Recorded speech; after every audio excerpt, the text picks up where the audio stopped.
اللهم صل على سيدنا محمد يا رب صل وسلم دائما أبدا على حبيبي.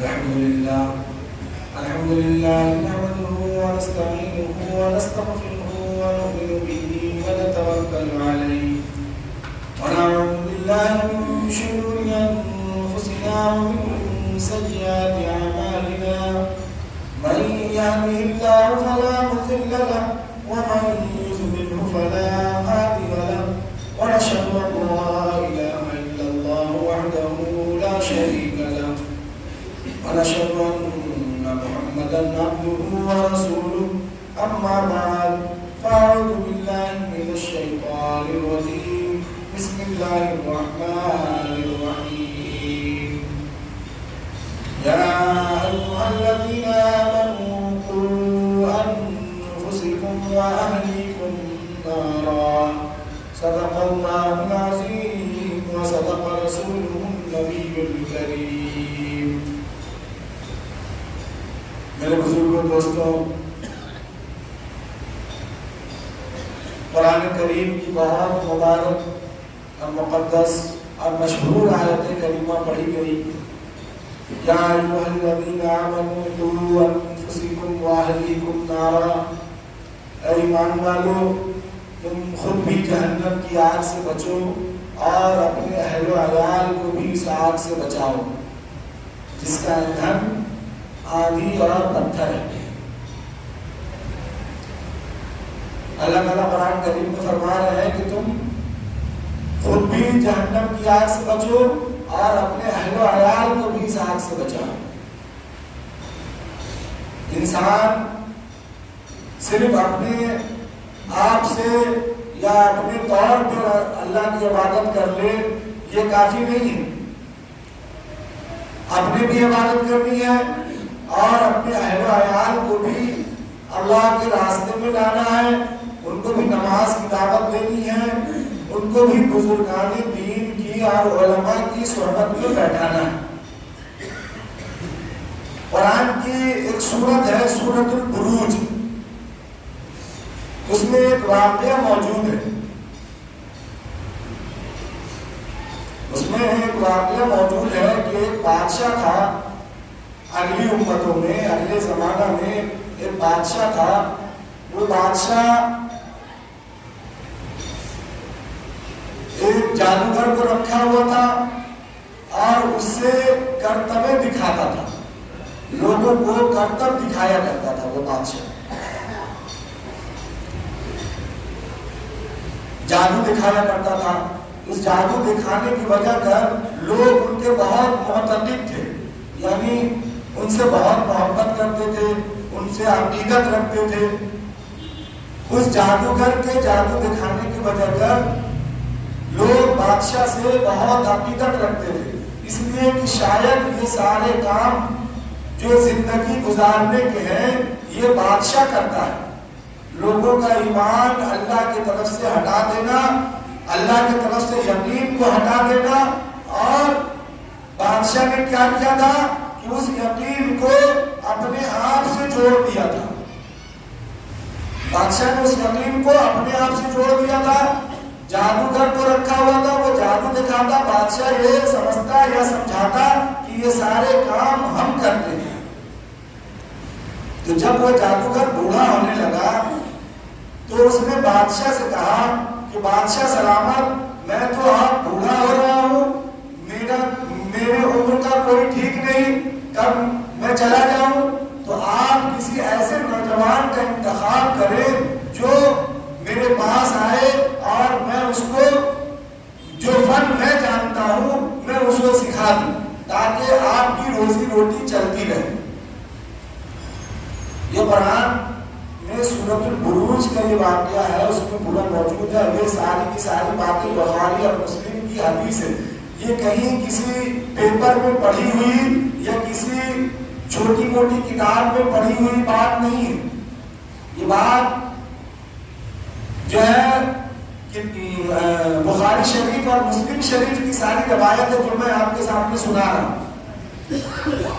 تو اس جادوگر نے کہا کہ آپ کسی ایسے نوجوان کا انتخاب کریں جس کو میں اپنا جادو سکھا سکوں یا اپنا فن سکھا سکوں، جو میرے مرنے کے بعد وہ اس کام کو کرتا رہے تاکہ آپ کی روزی روٹی چلتی رہے اور آپ اپنے مقام پر جیسے بیٹھے ہیں ویسے ہی بیٹھے رہے، آپ کی عقیدت بھی لوگ کرتے رہے۔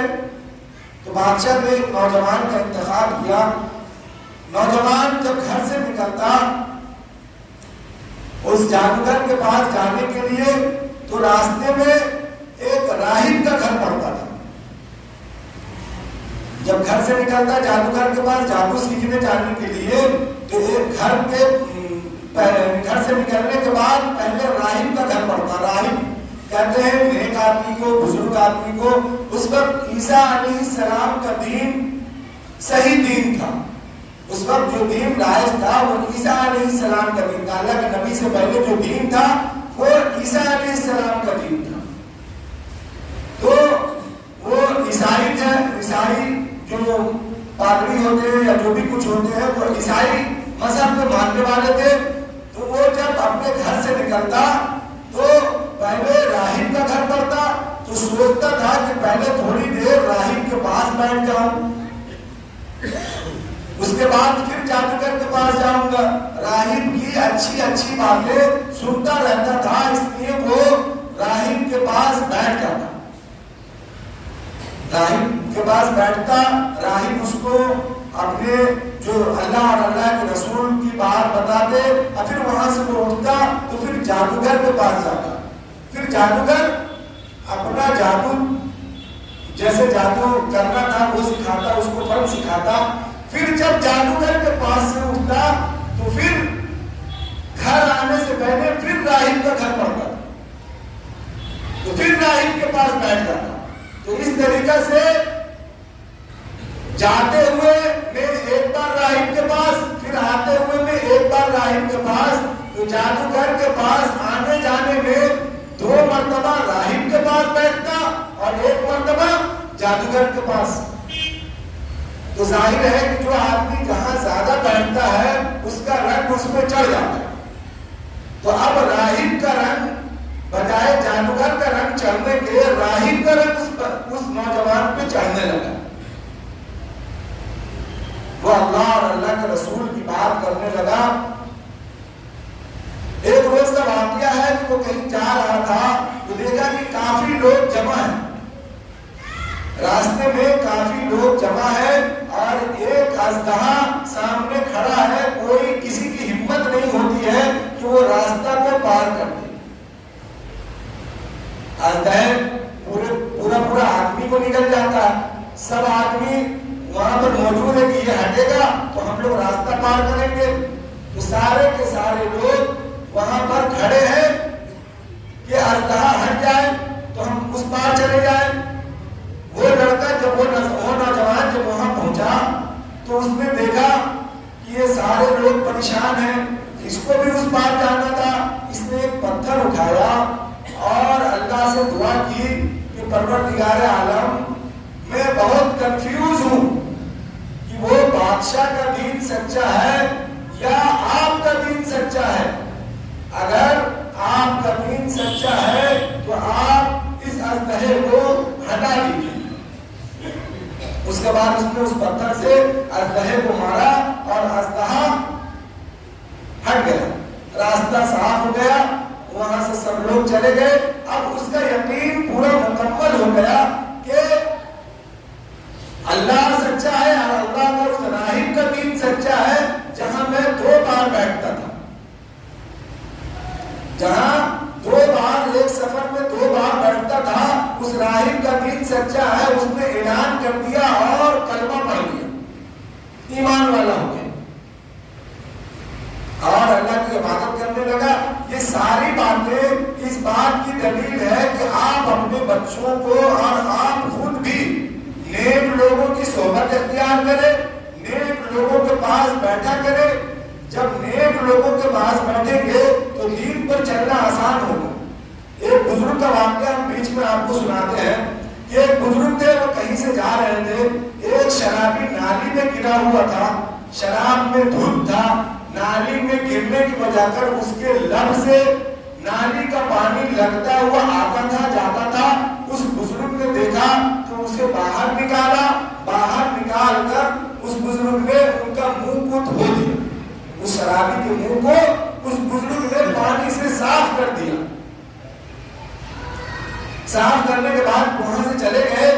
جب اس بزرگ نے تہجد کی نیت باندھی مسجد میں, تہجد کی نماز پڑھنے کے لیے مسجد میں گئے تو دیکھے کہ وہ شرابی مسجد میں تہجد کی نماز پڑھ رہا ہے. جس شرابی کا منہ دھویا تھا, جب آپ مسجد میں گئے تہجد کی نماز پڑھنے کے لیے تو دیکھا کہ وہ شرابی بھی مسجد میں نماز پڑھ رہا ہے. تو آپ نے اللہ سے کہا, اللہ یہ کیسے؟ تو اللہ نے فرمایا, آپ نے منہ دھویا تھا, میں نے اس کے دل کو دھو دیا. تو بزرگان دین کی صحبت یا علماء کی صحبت یا علماء کی محفل, یہ آپ کی زندگیوں کو بدل سکتی ہے. آپ اپنے بچوں کو علماء کے نزدیک بیٹھایا کریں, علماء کے پاس بھیجا کریں, دین سکھایا کریں. قرآن کی آیت یہی, قرآن کی آیت میں بھی یہی فرمایا جا رہا, یا ایھا الذین آمنوا قوا انفسکم واہلیکم نارا, اے ایمان والو تم خود بھی جہنم کی آگ سے بچو اور اپنے اہل و عیال کو بھی اس آگ سے بچاؤ. تمہیں بتا رہا تھا کہ اس نوجوان نے اعلان کر دیا اور کلمہ پڑھ لیا کہ میں ایمان لاتا ہوں اللہ پر اور اس کے رسول پر, اور وہ عبادت کرنے لگا اللہ کی اور اللہ کے رسول کی عبادت کرنے لگا. اس نے ایسی عبادت کی, اس نے ایسی عبادت کی اللہ کی کہ اس کے ہاتھ پر اللہ نے کچھ کرامتیں ظاہر کر دی. اس کے ہاتھ میں اللہ نے کچھ کرامتیں دے دی. کسی پیدائشی لڑکے کے سر پر ہاتھ پھیرتا تو بال آ جاتے, کسی نابینا کے آنکھ پر ہاتھ پھیرتا تو آنکھ آ جاتی, کسی کوڑ کے مرض والے کو اس وقت میں کوڑ کا مرض لا علاج تھا تو اس کے اوپر ہاتھ پھیرتا وہ شخص, وہ نوجوان, تو اس کا مرض ٹھیک ہو جاتا. یہ ساری باتیں بادشاہ کو معلوم ہوئی. بادشاہ بہت خوش ہوا کہ شاید یہ تو اپنے استاد سے آگے نکل گیا. میں نے تو اسے کہا تھا کہ جو تمہارا استاد کرتا ہے, وہ جادوگر کرتا ہے, وہ تم سیکھ لو, لیکن یہ تو اس سے بھی 10 قدم آگے نکل گیا. اس نے, اس بادشاہ نے اس نوجوان کو بلایا اور کہا کہ تم تو اپنے جو استاد سے آگے نکل گئے. تو اس نوجوان نے کہا, بادشاہ سلامت, میں اس جادوگر کے جادو سے کچھ نہیں کرتا, اور میں جو کرتا ہوں یہ میں کرتا ہی نہیں ہوں. آج تو انسان تھوڑا سا کرتا ہے تو کہتا ہے یہ میں کر رہا ہوں, یہ میں کر رہا ہوں. وہ اتنی بڑی کرامتیں کر رہا ہے, اللہ نے اس کو دی ہے, پھر بھی وہ بادشاہ سے کہہ رہا ہے کہ نہیں یہ جادوگر کا جادو ہے, نہیں جو میں کرتا ہوں یہ میں نہیں کر رہا, میں یہ کچھ کرتا ہی نہیں ہوں, میں تو صرف ہاتھ پھیرتا ہوں, روشنی تو اللہ دیتا ہے.